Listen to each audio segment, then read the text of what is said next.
अस्सलाम वालेकुम क्लास 9। उम्मीद करता हूँ आप सब लोग ठीक होंगे। आज हम करेंगे मैथ की एक्सरसाइज नंबर 1.1 का क्वेश्चन नंबर 3। इसका करेंगे पहला पार्ट। वो कह रहे हैं, क्वेश्चन पढ़ें। वो कह रहे हैं express the following as a rational number P over Q where P and Q are integers and Q not equal to 0। उसने कहा है कि ये आपके पास जो पार्ट्स दिए हुए हैं इन्हें आपने एक्सप्रेस करना है पी ओवर क्यू की फॉर्म में, मीन्स फ्रैक्शन की फॉर्म में। एंड जो p और q है वो इंटीजर्स हैं और जो q है वो नॉट इक्वल टू 0, मतलब जो q है वो 0 नहीं आना चाहिए क्योंकि q नॉट इक्वल टू है 0। चलें हम इसका फर्स्ट ऑफ ऑल सबसे पहला पार्ट करते हैं। वो है 0.4 एंड 4 के ऊपर है बार। बार का मीन होता है कि जो चलता जाए, मतलब रुके ना। 0.4444 मतलब रिकरिंग डेसिमल जिसे हम कहते हैं, मतलब लगातार चलता जाए जो। चलिए हम इसका फर्स्ट पार्ट करते हैं। वो कह रहा है हमारे पास 0.4 ऊपर बार है, इसके ऊपर हमने इसको लेट कर लेना है x के। मीन्स कैसे? Let x is equal to 0.4 bar. लेकिन मैंने आपको अभी बताया बार जिसके ऊपर हो उसका मीन ये होता है कि मतलब वो जो वैल्यू वो रिपीट है, मीन वो चलती जा रही है, वो रिक्योरिंग है। तो हम इससे ऐसे भी लिख सकते हैं x is equal to 0.4444 and so on. और ये हमारे पास, हम इसे इक्वेशन का नेम दे देंगे। ये हमारे पास आ गई इक्वेशन नंबर 1। इसे हम इक्वेशन का नेम दे देंगे।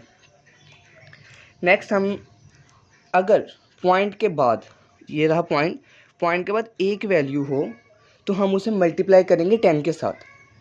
ये इस क्वेश्चन में एक रूल है, अगर पॉइंट के बाद 1 वैल्यू है तो हम इसको मल्टीप्लाई करेंगे 10 के साथ on both side, means is equal से पहले भी एंड इक्वल के बाद भी। वो हम इधर लिख लेते हैं, मल्टीप्लाई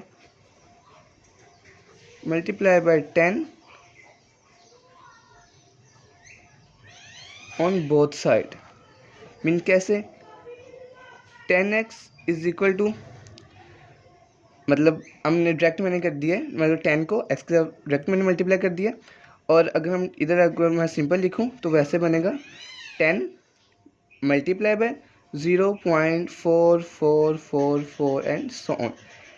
ये आप ऐसे लिख सकते थे 10 मल्टीप्लाई बाय x, मैंने उसको इकट्ठा करके लिख दिया तो ये 10x ऐसे आ जाएगा, 10x ऐसे आ गया। इसे अगर हम 10 के साथ मल्टीप्लाई करें तो ये हमारे पास बनता है 4.444 एंड सो। अब हम इसे इक्वेशन नंबर 2 का नेम दे देंगे। अब हमारे पास 2 इक्वेशंस बन गई हैं, ये याद रखिएगा बात। अब हमने इक्वेशन में से इक्वेशन को माइनस करना है, मतलब इक्वेशन 2 में से हमने 1 को माइनस कर देना है।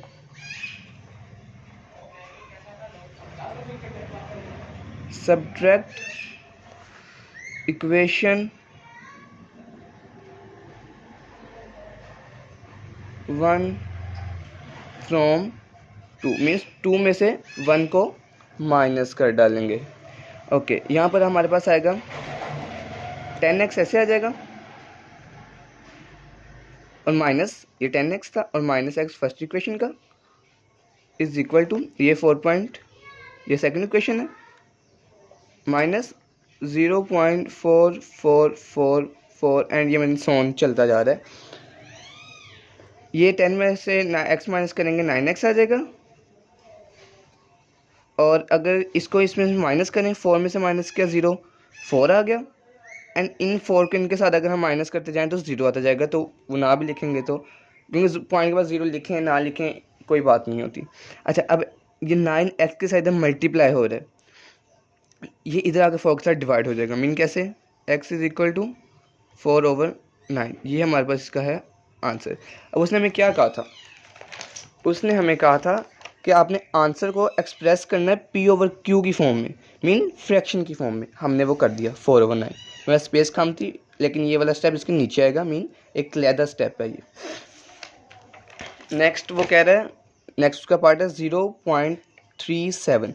और एक और बात, मेन बात, पॉइंट के बाद अगर कोई वैल्यू है उससे हम, मतलब अगर ये पॉइंट के बाद ये 2 वैल्यूज़ है ना, हम इसे 37 ही पढ़ सकते, नेवर, कभी भी नहीं। क्योंकि अगर पॉइंट के बाद जब 2 वैल्यूज़ आ जाए हम उसे अकेला अकेला पढ़ेंगे, सेपरेट पढ़ेंगे, मीन 0.37। ओके। अच्छा, अब सेम टू सेम यही मेथड से होगा, लेकिन डिफरेंस इसमें क्या है इसमें उसमें पॉइंट के बाद हमारे पास 1 वैल्यू थी, लेकिन इधर हमारे पास पॉइंट के बाद 2 वैल्यूज़ हैं, तो हम इसे मल्टीप्लाई बाय 100 करवा देंगे एंड एज इट इज़ जो मेथड हमने ऊपर किया है वो मेथड हमारा सेम एज इट इज़ नीचे होगा। कैसे करेंगे? Let x is equal to 0.37 बार। ओके, हम इसे दूसरी फॉर्म में भी लिख सकते हैं 0.3737 एंड ये सो ऑन चलता जा रहा है। ये इसे हम इक्वेशन का नेम दे देंगे। इक्वेशन बन गई मेरे पास ये 1। अच्छा, अब ये नहीं आपने सोचना कि गलती नहीं करनी कि 37 है तो ये लहदा है, नहीं, ये एक इकट्ठी वैल्यू 37 ये ना हो आप 3 लहदा लिखें, 7 ब्रैकेट में डाल के लहदा लिख दें, क्वेश्चन आपका रॉन्ग हो जाएगा। ये एक इकट्ठी वैल्यू हमने इसको इसका इकट्ठा एक पेयर बना के इसको, क्योंकि बार है तो मेन ये चलता जा रहा है, ये एक पूरा पेयर चलता जा रहा है, और इसको याद रखिएगा, ये गलती अक्सर बच्चे कर जाते हैं।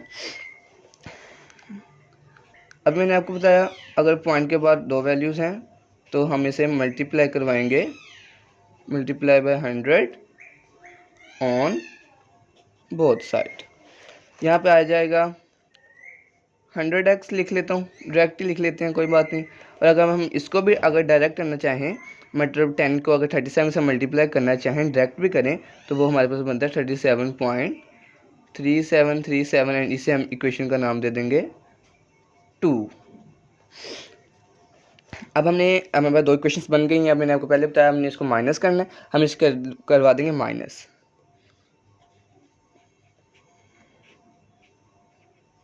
Subtract equation 1 from 2। 100x ऐसे आ जाएगा, माइनस एक्स फर्स्ट इक्वेशन का 37.37 माइनस 0.3737 एंड 37, ये मेरे पास ऐसे ही आ गया। नेक्स्ट, अब अगर हम इसको माइनस करें 100x में से x, तो मतलब इसका कुछ नहीं होता, उसके साथ 1 होता है, मैं x की जगह कुछ नहीं, इसके साथ मीन्स 1 है, तो ये हमारे पास आ जाएगा 99x। अगर हम इनको इसका माइनस करवाएं 37 0 के साथ हुआ 37 आ गया, और बाकी करें तो वो कट जाएंगे, मीन्स उनका आंसर 0 आएगा। एंड ये हमारे पास आंसर आ जाएगा 99 मल्टीप्लाई हो रहा है x के साथ, ये जाकर 37 के साथ डिवाइड हो जाएगा, 37 ओवर डिवाइडेड बाय 99, और ये हमारे पास आ गया इसका आंसर। ये भी P ओवर Q की फॉर्म में आया, और जो Q है वो हमारे पास P ओवर Q है ना, Q से नीचे दी है, और ये हमारे पास 0 की फॉर्म में नहीं है बल्कि 99 है, और इधर हमारे पास वो 9 था।